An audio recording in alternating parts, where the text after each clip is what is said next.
Les meurtres de la lande vont marquer les Britanniques dans les années 60 et même encore après, jusqu'à ce qu'un nouveau fait divers retentissant vienne défrayer la chronique. L'histoire est une nouvelle fois terrifiante, elle fait les grands titres. Fred et Rosemary West ont peut-être tué une vingtaine de personnes. Ils ont notamment violé et tué certains de leurs enfants, et ils ont commis la plupart de leurs crimes dans ce qu'on va appeler par la suite la maison de l'horreur. C'est là-bas, au 25 Cromwell Street, à Gloucester, qu'on va déterrer certains cadavres, et ce qui va permettre l'arrestation de notre couple de serial killers.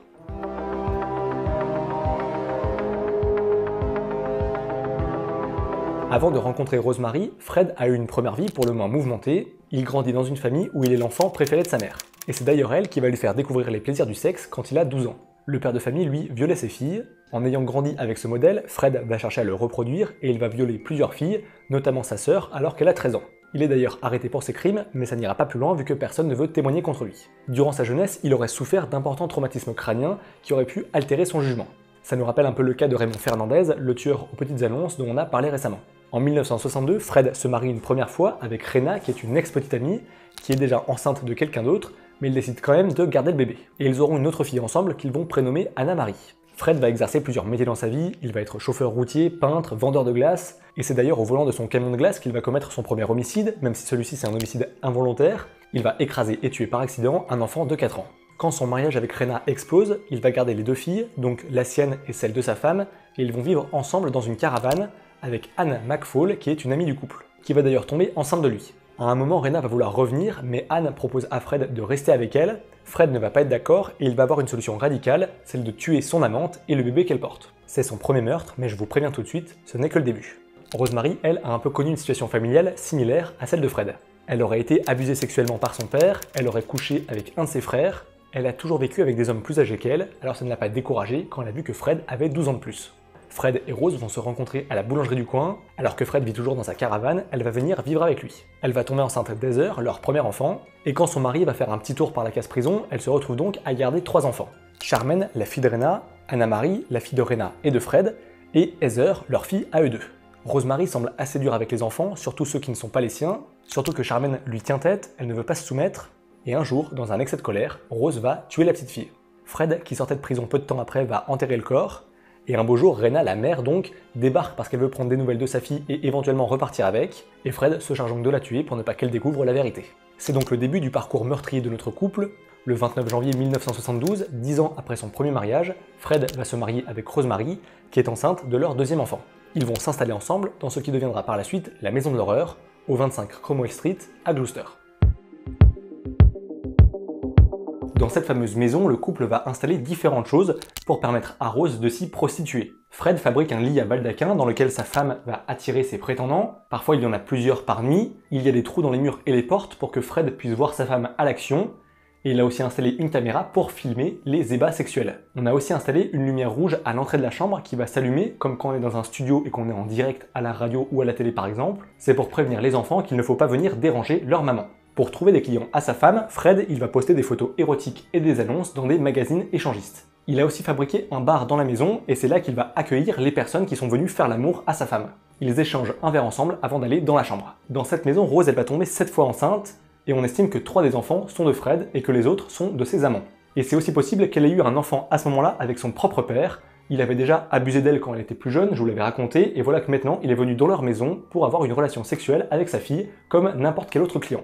À ce moment-là de l'histoire, Fred, il est censé être maçon. C'est l'excuse parfaite pour faire des travaux pour agrandir la maison à mesure que sa femme va accoucher de plusieurs enfants, et c'est aussi parfait pour faire des travaux pour creuser les tombes pour cacher les cadavres des victimes. Parce que le sexe ne suffisait pas, les meurtres vont commencer à survenir dans cette maison, et à être de retour dans la vie de Rose et Fred, qui ont déjà tué par le passé.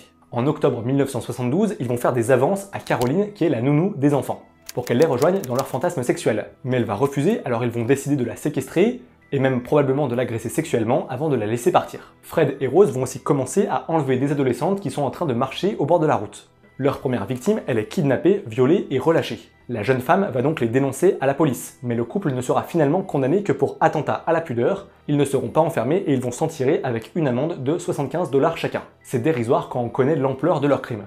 Cette erreur, elle leur a servi de leçon, il ne faut pas relâcher les victimes, il faut les tuer. Il y a eu plusieurs alertes auprès de la police, mais à chaque fois, Fred et Rose sont passés au travers des mailles du filet, malgré les erreurs qu'ils ont pu commettre, comme celle de vouloir donner des vidéos de femmes torturées à un vendeur de cassettes. Heureusement, le couple de serial killers ne va pas pouvoir cacher éternellement ce qui se passe sous son toit.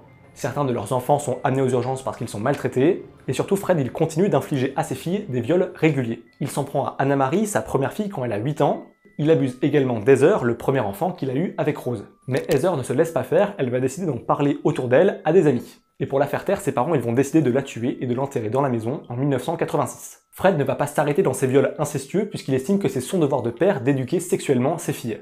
Il viole une autre de ses filles, Louise, qui a 13 ans. Elle aussi, comme Heather, elle décide d'en parler autour d'elle à des proches qui vont alerter les services sociaux et la police. Mais l'adolescente, elle ne veut pas témoigner contre son père, ce qui empêche pour l'instant une condamnation. Certains de leurs enfants sont quand même placés dans des familles d'accueil, et les enquêteurs vont commencer à se pencher sérieusement sur la question de cette maison des horreurs, et sur la disparition d'Heather. Fred et Rose avaient dit à ses frères et sœurs qu'elle était partie chercher du travail, alors qu'en réalité son cadavre reposait sous leurs pieds. Quand la police va enfin réussir à dégoter un mandat de perquisition, le corps d'Heather va être le premier à être retrouvé sur place. Mais ce n'est que le début. Quand les enquêteurs retrouvent le cadavre d'Heather, Fred avoue rapidement le meurtre, mais il parle d'un homicide involontaire. Il l'aurait tué sans faire exprès. Sauf qu'en fouillant, la police retrouve au même endroit les restes de 2 autres corps. 3 victimes donc à cet endroit dans le jardin. On trouvera ensuite 5 cadavres qui sont déterrés dans la cave et 1 sous la salle de bain du rez-de-chaussée. Il y a donc Heather comme victime, mais aussi d'autres femmes qu'ils ramassaient au bord de la route, qu'ils ont séquestrées, torturées et tuées. On retrouve sur certains corps du ruban adhésif qui masquait complètement des visages pour les empêcher de respirer. Il y avait juste 2 tiges en plastique qui sortaient des narines pour ne pas qu'elles suffoquent. On est donc en février 94 et voilà notre couple qui est arrêté. On a retrouvé 9 corps à cette adresse dans la maison de l'horreur, mais Fred il va être accusé de 12 meurtres. Puisqu'on a réussi à le relier à d'autres crimes qu'il a commis, comme celui de Anne, qui était son amante et qu'il a tué alors qu'elle était enceinte de lui. Rose, elle, est accusée de 10 meurtres, puisqu'au 9 de la maison, on va rajouter celui de Charmaine, qui était, je vous rappelle, la fille de Rena, la première femme de Fred, et qu'elle avait tuée dans la caravane à l'époque. Ce qui a aidé les enquêteurs quand ils retrouvaient un corps, c'est que Fred, il avait une sorte de signature. Il coupait les doigts et les orteils de ses victimes, qu'il pouvait également démembrer.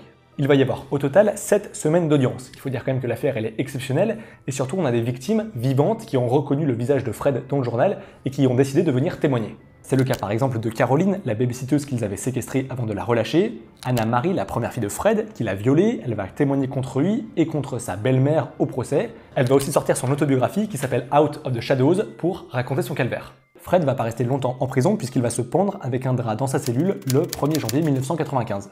Il va laisser une lettre derrière lui pour déclarer une dernière fois son amour à Rose et pour lui dire qu'il va l'attendre. L'attendre en enfer, j'imagine. Donald Trump a partagé en 2014 un tweet qui, à l'époque, a beaucoup surpris et qui peut encore choquer aujourd'hui. Un internaute a voulu lui faire une blague et il lui a demandé de partager une photo de ses parents qui étaient décédés et qui étaient fans de lui. Et c'était une photo du couple West. Bien entendu, celui qui est maintenant le président des États-Unis a supprimé rapidement son tweet. La maison de l'horreur a été rasée en 96. Certains voulaient y faire éventuellement une attraction touristique, mais c'était quand même un peu glauque.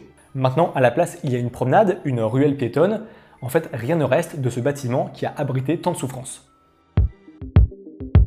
On a donc accusé Fred de 12 meurtres et Rose de 10, mais comme souvent le bilan pourrait être plus élevé, surtout celui de Fred qui a toujours eu une lubie pour le nombre 25. On retrouve ce nombre dans toutes ses adresses. Le 25 Savoy Street quand il était avec Rena à Glasgow, le 25 Midland Road pour la première maison qu'il a eue à Gloucester, puis la maison des horreurs au 25 Cromwell Street, même quand il vivait dans sa caravane, il était sur la 25e parcelle du camping. Ça ne serait donc pas étonnant qu'il ait fait en sorte de tuer 25 personnes, c'est élémentaire.